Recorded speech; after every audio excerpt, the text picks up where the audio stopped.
తాలుపు చెవి కలిగి ఎవడును వేయలేకుండా తీయవాడును, ఎవడును తీయలేకుండా వేయువాడునైనా సత్యస్వరూపియగు పరిశుద్ధుడు చెప్పు సంగతులేవనగా, నీ క్రియలను నేనెరుగుదును.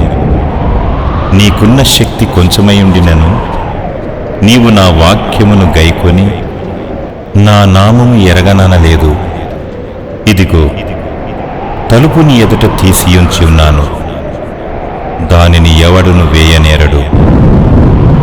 యూదులు కాకయే తాము యూదులమని అబద్ధమాడు సాతాను సమాజపు వారిని రప్పించెదను.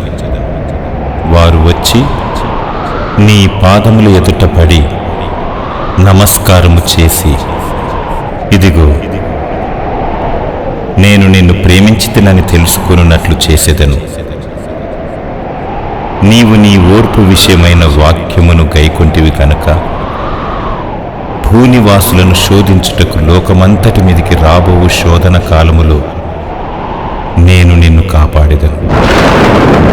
నేను త్వరగా వచ్చుచున్నాను.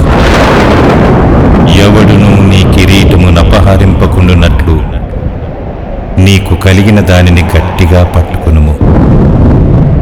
జయించు వానిని నా దేవుని ఆలయములో ఒక స్తంభముగా చేసేదను. అందులో నుండి వాడు ఇక మీదట ఎన్నటికీ వెలుపలికి పోడు.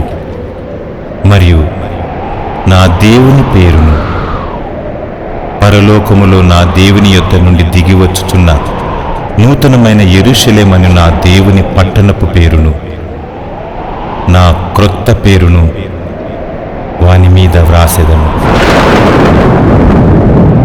సంఘములతో ఆత్మ చెప్పుచున్న మాట చెవి గలవాడు వినుగాక.